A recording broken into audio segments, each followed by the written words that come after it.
અનિયમિત પગારના ત્રાસથી કંટાળી આમોદ પાલિકાના સફાઈ કામદારો મામલતદાર સાહેબ આમોદને આવેદનપત્ર આપી 20મી જુલાઈથી સફાઈ કામગીરી બંધ કરી નગરપાલિકા બહાર પ્રતિક ઉપવાસ પર બેઠા છે। પાલિકાના વહીવટ સામે સવાલો ઊભા થયા છે, ત્યારે આમોદ નગરજનો નિયમિત સફાઈ વેરો ભરપાઈ કરતા હોવા છતાં ગંદકી સહન કરવાની નોબત આવેલ છે। આમોદ નગરપાલિકાના સફાઈ કામદારોના પગાર છેલ્લા 1 વર્ષથી અનિયમિત થતા હોય સફાઈ કામદાર યુનિયન દ્વારા અનેક વખત પાલિકાના અધિકારીઓ તેમજ પદાધિકારીઓને નિયમિત પગાર કરવા રજૂઆત કરી હતી, છતાં નિયમિત પગાર નહીં થતા તેમજ લેખિત રજૂઆતો બાબતે પણ કોઈ પ્રત્યુત્તર નહીં આપતા અખિલ ભારતીય સફાઈ કામદાર યુનિયનના પ્રમુખ હીરાભાઈ સોલંકીના જણાવ્યા મુજબ 20મી જુલાઈથી સવારના 8 થી સાંજના 6 કલાક સુધી પાલિકા કચેરી બહાર પ્રતિક ઉપવાસ પર બેઠેલા છે, જેથી આમોદ નગરમાં પદાધિકારીઓના અણઘડ વહીવટને કારણે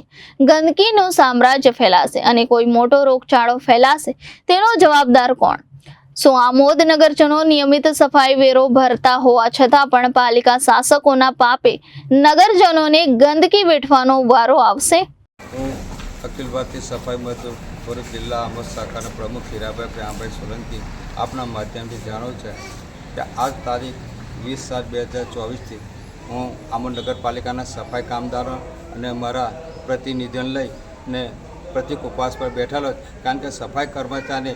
જે માંગણીઓ છે તે માંગણીઓને અમે ત્યાં રજૂઆત કરેલી અને અમે માંગણી કરી છે। આજ દિન સુધી અમને કોઈ જવાબ ના મળતા અમે આજે 20/7/2024થી પ્રતિક ઉપવાસ ચાલુ કરેલા છે। ને જે પગારો કે જે 3 માસના પગાર ભેગા થઈને માત્ર 1 પગાર આલે અને અત્યારે અમને પણ જાણવાનું મળ્યું મામલતદાર સાહેબ તરફથી કે અમને 1 પગાર નાખે છે કે અમારી રજૂઆત શું છે, અમને અમારી અરજ શું છે ને છતાં 1 જ પગારની વાત કરે। અમે 2 પગારની માંગણી કે અમારા 2 પગાર આપો, 5 દિવસ પછી 10 દિવસ પછી કરો, પણ 2 પગાર આપો, છતાં પણ આ ચીફ ઓફિસર પોતાની મનમાની કરીને પોતાની જાતને એટલા બધા મહાન માને છે ના કર્મચારી જે વાલ્મીકી ગરીબ સફાઈ કર્મચારી આજે જેના ઘરોમાં ચૂલા નહીં હલાકતા એઓની પર એક જાતનો અત્યાચાર અને એક જાતનું આ લોકો શોષણ કરી રહેલા છે। માટે અમારા આપને માધ્યમથી વારંવાર હું રજૂઆત કરું કે ભાઈ આ કર્મચારીને પગાર કરો તો 2 પગાર કરો અને જે એમની માંગણીઓ છે મૂળ પાયાની એ માંગણીઓને એમને તમે સ્વીકારી એમને ન્યાય આપો એવી અમારી વિનંતી અરજ છે।